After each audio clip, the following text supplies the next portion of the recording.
Hi, I'm Beth Newberry-Gurney here from U of L and Kentucky A-Bree at Kenwood Station Elementary School in Oldham County. And we are talking today to Nadia Norris, first grade teacher, and Caroline Nauert, special education teacher, about their experiences using UFLI foundations. So can you all share some of your insights and experiences on using UFLI foundations? I've enjoyed UFLI foundations in the classroom because I feel that it's so strategic with teaching the skills, and I feel that it caters to all learners and they are able to become better readers and writers. Can you all talk about how you all have worked together to support your students with disabilities? Yes. And then worked also with related service professionals?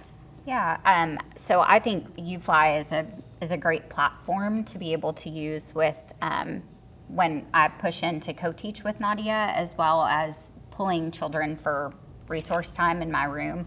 It offers so many different ways to teach to kids that have disabilities. It's very multisensory, so it hits on whether kids are learning auditorily, visually, kinesthetically. So it kind of does all of those things in conjunction with what we were already doing in our resource room.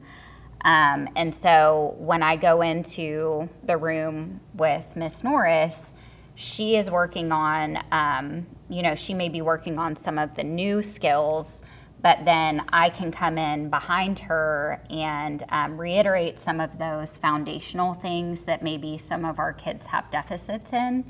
And so pulling on that beginning knowledge is super helpful, and the way that it's laid out makes it kind of foolproof. So. And the makeup of the classroom is, we have a lot in the classroom. So we have students with OT needs, we have students with hearing and impaired, we have Down syndrome, we have cerebral palsy, we also have autism.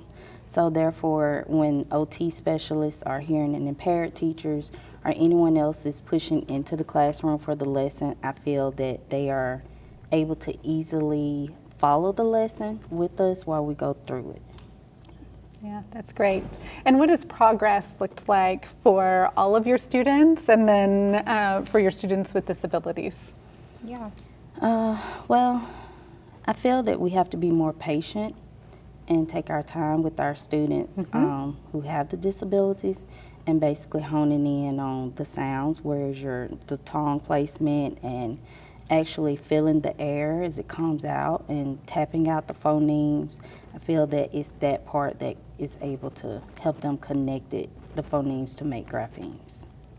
Yeah, and I feel like progress is definitely steady. It's slower. A lot of the times, the concepts that we're going over in UFLI, such as like the vowel teams, or even just the phonemes when we're going over the vowels at the beginning of the years, it can be difficult for the students that are being serviced in that room because they're having difficulty with hearing, and so they may not hear that vowel sound. They may need to look at your mouth placement in order to be able to tell, hey, she's talking about E rather than I. And so those things they come with getting to know your students, but UFLI definitely is helpful because it kind of it keeps pulling on prior knowledge, and so you're getting those foundational building blocks as we're moving forward, and there are things, makes it easier for me to go back on those concepts as Miss Norris is moving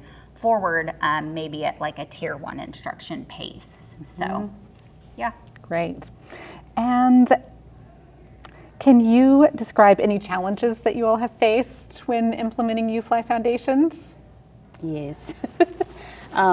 When they don't hear the word or the sounds do not make sense to them, and you have to go back and you have to do a quick review so that you can pull from their prior knowledge so that they can write the words correctly or read the word correctly. That's been a challenge, I think, with us.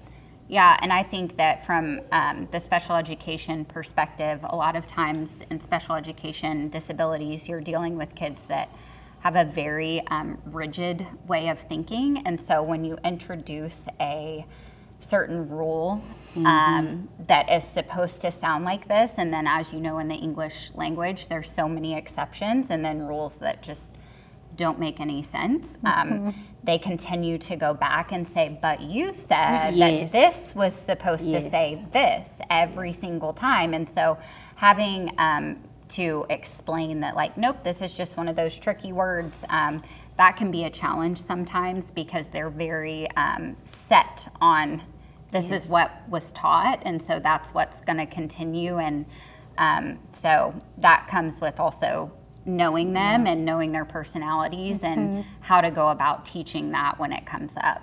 And Ms. Norris, how has your experience participating with the letters training helped you be able to implement UFLI foundations? I feel that letters and UFLI foundations go hand in hand, and UFLI is able to pave the way for what letters is trying to push into the classroom.